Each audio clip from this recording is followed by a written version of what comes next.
শক্তি নিত্যানন্দ প্রভুর সঙ্গে মিলিত হয়ে তিনি হয়েছিলেন অবধূত নিত্যানন্দ। হরি বল।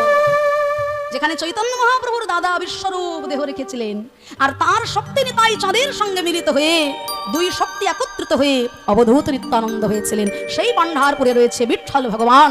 আর সেই অবস্থাতেই কোমরে হাত রেখে ভগবান দাঁড়ালেন পাথর হয়ে, রুক্মিণী দেবী রয়েছেন বামে। পিতা মাতার সেবার এই পরিণাম, ভগবান ছুটে আসে সেই ভক্তকে দর্শন করার জন্য।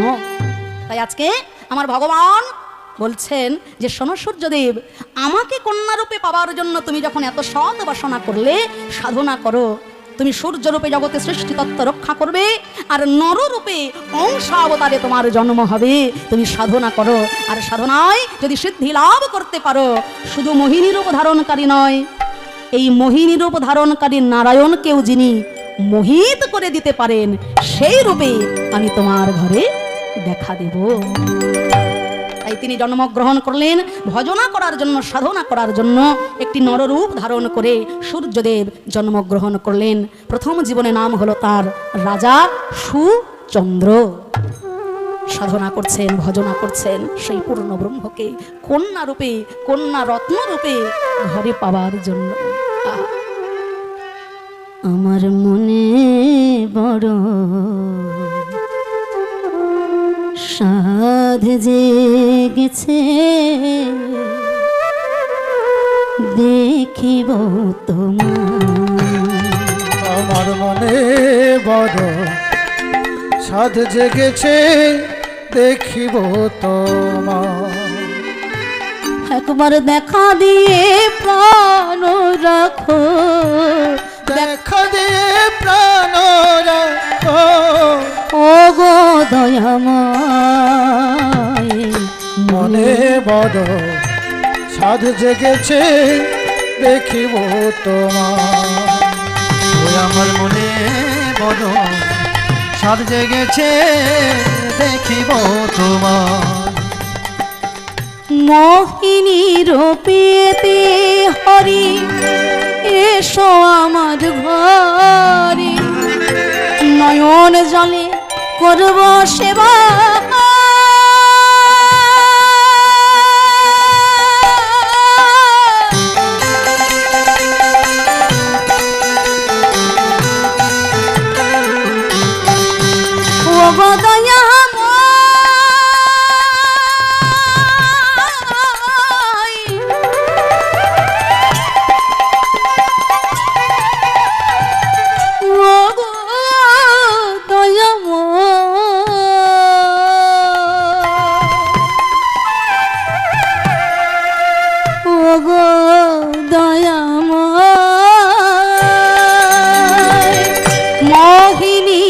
পেতে হরি এসো আমার ঘরে, নয়ন জলে করব সেবা, রাখব যতন করে তোমা বিনা এ সংসারে।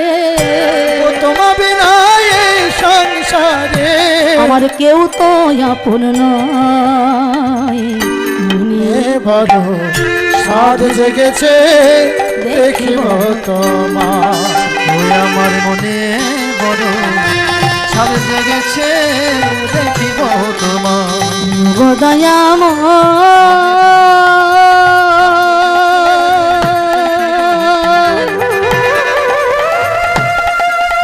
ও গো ভগবান,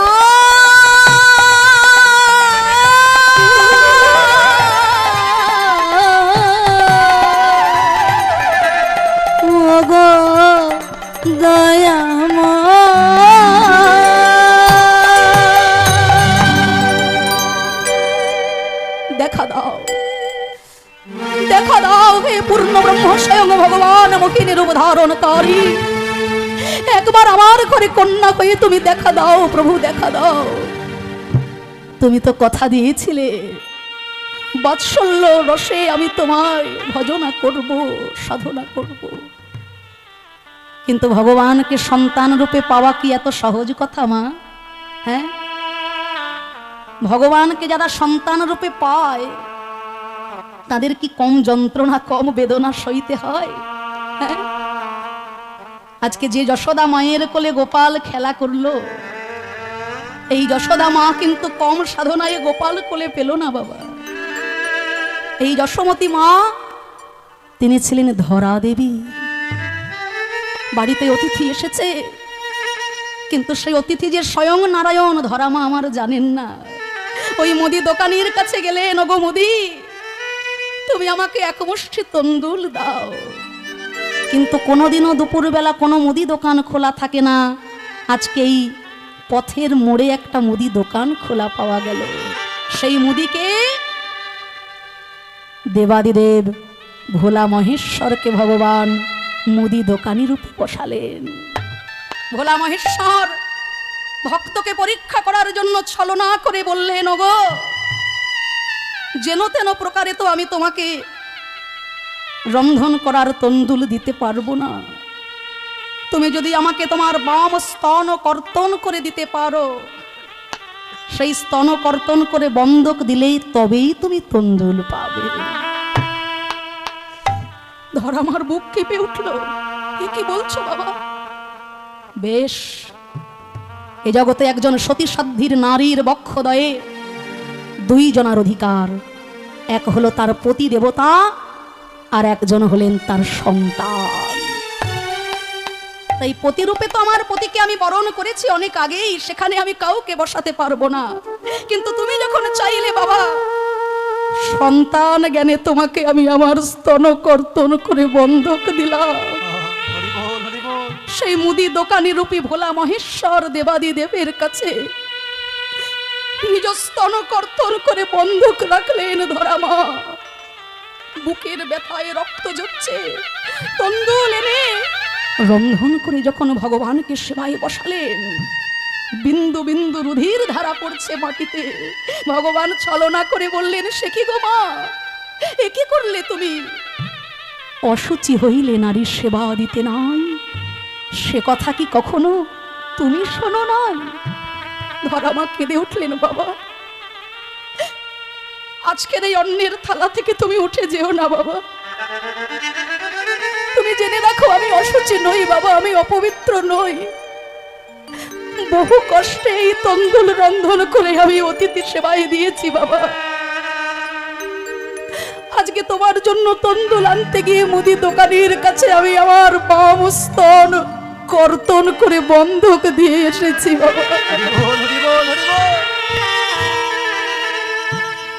ওই মুদি দোকানির কাছে আমি আমার স্তন কর্তন করে বন্ধক না দিলে সে যে আমায় তন্দুল দিত না। ভগবান আর ছলনা করে থাকতে পারলেন না। তিনি তো দেবাদিদেবকে মুদি দোকানি রূপে বসিয়ে রেখেছিলেন ভক্তকে পরীক্ষা করার জন্য।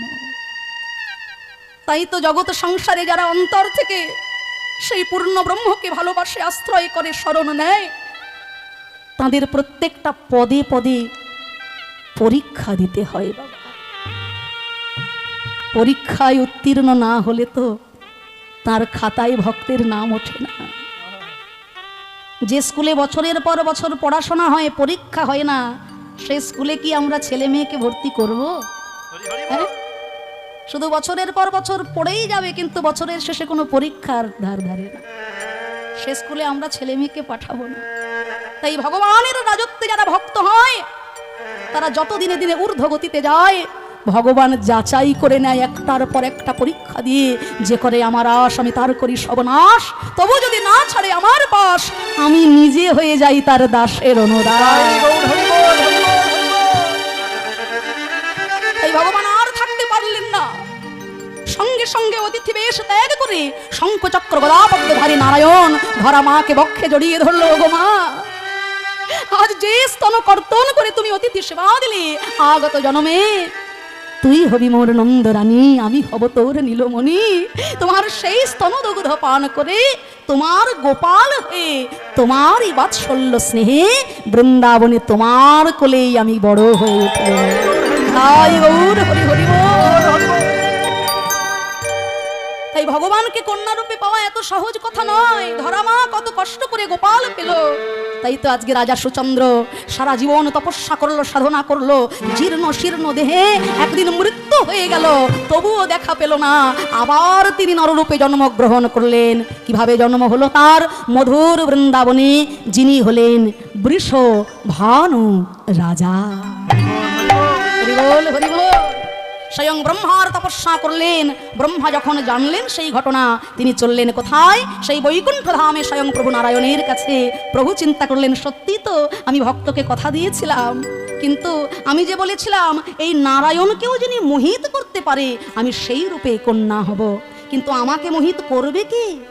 সত্য যুগ থেকে যুগের পর যুগ লক্ষ্মী দেবী যার চরণ সেবা করে আসছে, সেই নারায়ণের মন মোহিত করবে এমন কে আছে এই জগৎ সংসারে? এই চিন্তা করতে করতে বৈকুণ্ঠে স্বয়ং ভগবান বিচরণ করছেন। মানে আমরা যখন গভীর চিন্তা ভাবনা করি তখন আমরা চলাফেরা মানে পাইচারি যাকে বলে, হ্যাঁ, তাই আজকে ভগবানও গভীর চিন্তায় বৈকুণ্ঠ ধামে বিচরণ করছেন। আর বিচরণ করতে করতে নিজের প্রতিবিম্ব, নিজের প্রতিচ্ছবি ভগবান একটি মণিখচিত স্ফটিক স্তম্ভের উপরে দর্শন করলেন। আর নিজের প্রতিচ্ছবি দর্শন করে স্বয়ং ভগবান আজকে নিজেই মুগ্ধ হয়ে গেলেন, আত্মহারা হয়ে গেলেন। কি করলেন তখন তিনি? নিজ প্রতিবিম্বে হরে শক্তি সঞ্চারী, নিজ প্রতিবিম্বে হরি শক্তি সঞ্চারী, প্রতিবিম্বে হরি শক্তি সঞ্চারী। এইবার স্থির করি চিত্র পাঠ কোলেতে বসাইলা, স্থির করে চিত্র পট কোলেতে বসাইলা। প্রভু নয়নে আজল দিল, কপালে সিঁদুর, আর নীল শাড়ি পরাইল দেখিতে মধুর, নির্সারি পরাইল দেখিতে মধুর। এইবার নানা জাতি পুষ্পয়ানি কেশ বিন্যাস কইল, আপন মাধুর্যে ভরি আপনি ভুলিল, নিজ প্রতিবিম্বে হরি হরি হরি হরি সঞ্চারী, প্রতিবিম্বে হরি শক্তি সঞ্চারী, নিজ প্রতিবিম্বে হরি শক্তি সঞ্চারী। আপনার মাধুর্যে হারে আপনার মন, আপনায় আপনি চাহে করিতে আলিঙ্গন। কৃষ্ণের অনেক শক্তি তাহে তিন প্রধান, চিত শক্তি, মায়া শক্তি, জীব শক্তি। নিজ প্রতিবিম্বে মুগ্ধ হয়ে স্বয়ং ভগবান ওই প্রতিবিম্বকে কোলে বসিয়েছেন। নিজে নিজেই শৃঙ্গার করে নয়নে কাজল দিলেন, কপালে সিঁদুর দিলেন, অঙ্গে নীল শাড়ি পরালেন। আর ভগবান বলছেন, অগ প্রতিবিম্ব একবার কথা বলো, কথা বলো। তখন ওই প্রতিবিম্বের ভিতর থেকে শ্রী গোবিন্দের লাদিনী শক্তি শ্রীমতী রাধিকা সুন্দরী পরমা প্রকৃতি স্বরূপিণী হয়ে কথা বলেছে। হে প্রাণনাথ, হরি হরি বল। নিজ দাসী জ্ঞানে রেখো শ্রী চরণে, ও অন্তর যায় প্রাণনা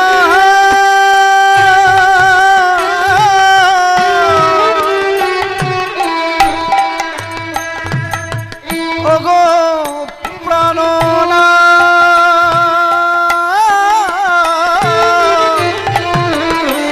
ওগো প্রাণনা, ওগো প্রাণনা। ওগো নিজ দাস জ্ঞানে রেখো শ্রী চরণে, ওগো অন্তর যাবে। আমার জনমে জনমে জীবনে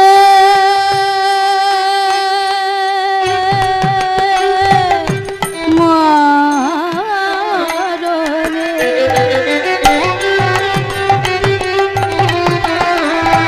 ওগো তুমি মোর প্রাণনাথ,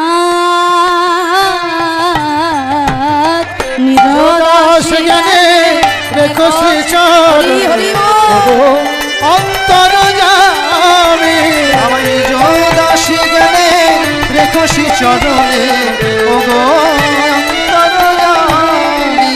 বধু তুমি তো আমার সকলে তুমি তো আমার সকলে জানো, তোমায় বলে কত বোঝাবো বলো, তুমি তো আমার সকলে জানো তোমায় বলে কত বোঝাবো বলো, ওগো তুমি সে আমার সর্বসধা তোমায় বলে কত বোঝাবো বলো, তুমি তো আমার সর্বস্ব তোমায় বলে কত বোঝাবো বলো, তুমি তো আমার সর্বস্ব তোমায় বলে কত বোঝাবো বলো, ওগো তুমি তো আমার সকলে জানো প্রভু নারায়ণ বলেছেন শোনো শোনো হে বিনোদিনী। তাহলে রাধারানীর আবির্ভাব কেমন ভাবে হলো মায়েরা?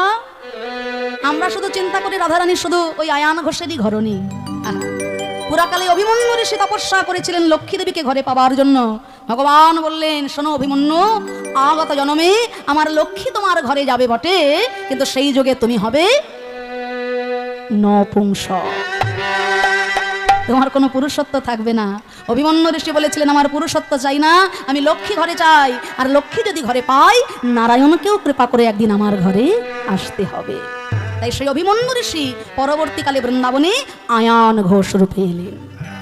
রাধাকৃষ্ণের মিলনে তিনি যত বাধা সৃষ্টি করলেন তত মিলনে আরো গভীরতা বেড়ে গেল। তাহলে রাধারানীর আবির্ভূত হলেন কেমন ভাবে?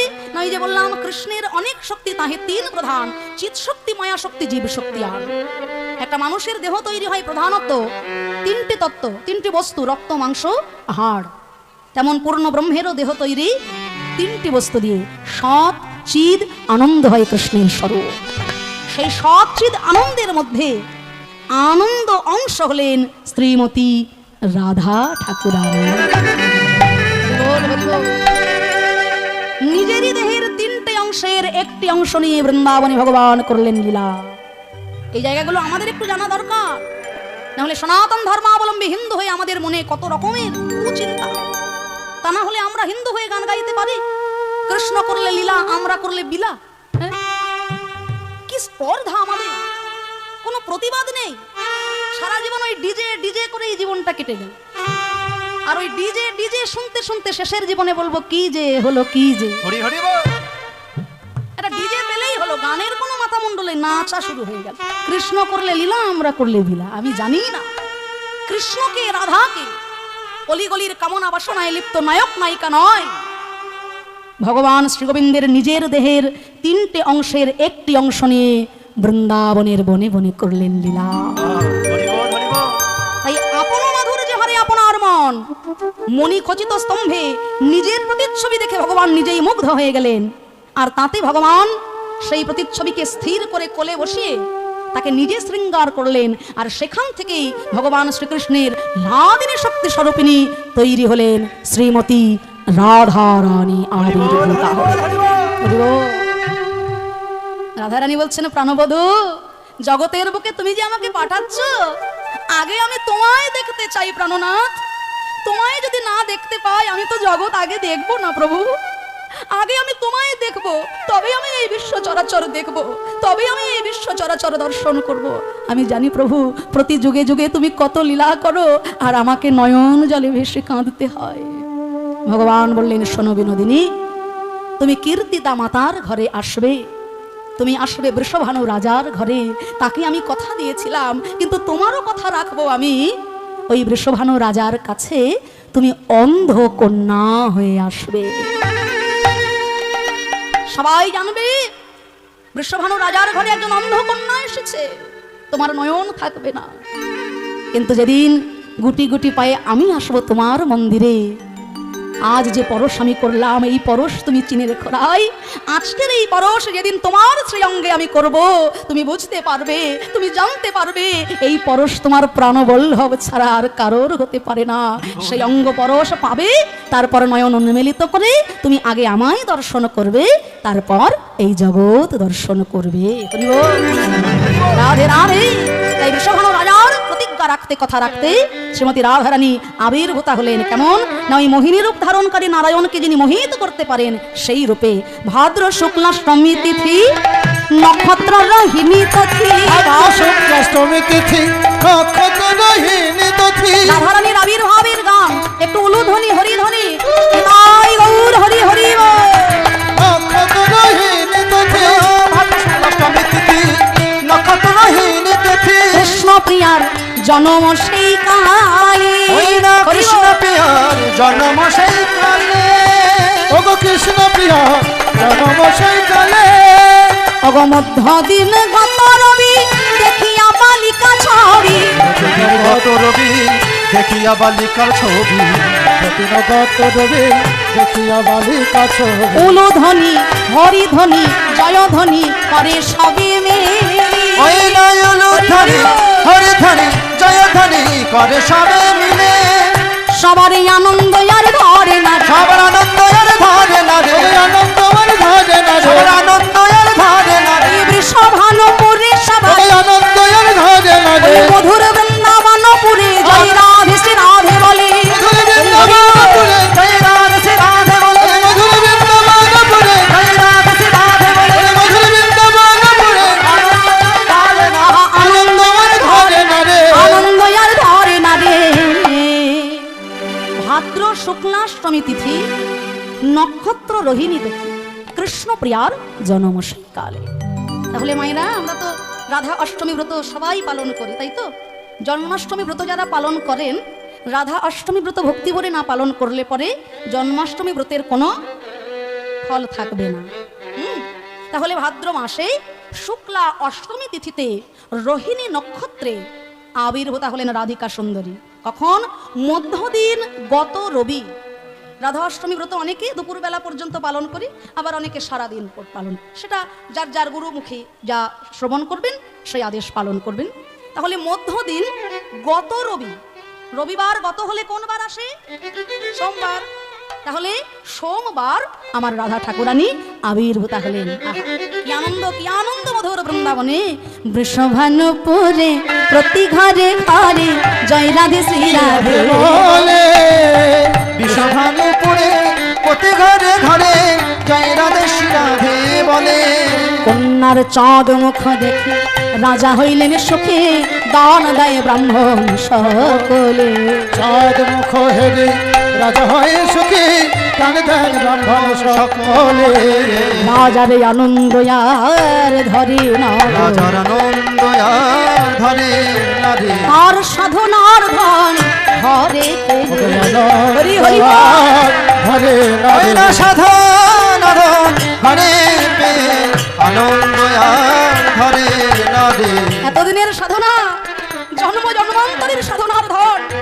এই জগতে যত কন্যা আছে প্রত্যেকেই এক একজন রত্ন। যত যত রত্ন আছে সকল রত্নের মধ্যে সর্বশ্রেষ্ঠ রত্ন হলো কৃষ্ণ ভক্তিমতী কন্যা। তাই তো পদকর্তা বলছেন, দুহিতা বলিয়া দুঃখ না ভাবিহ। তুমি ভাবছো পুত্র হলেই তোমার বংশ উদ্ধার হবে? না না, রাধারানীর মতো কৃষ্ণ ভক্তিমতী কন্যা যদি ঘরে পাও, কে বলেছে তোমার বংশ উদ্ধার হবে না? হ্যাঁ, দুহিতা বলিয়া দুঃখ না ভাবিহ, ইহ উদ্ধারিবে বংশ। জ্ঞান দাসে কয় শুনেছি কমলা, ইহার অংশের অংশ। জগদাসে কয় শুনেছি কমলা, ইহার অংশের অংশ। বলো বলো এমন ভাগ্য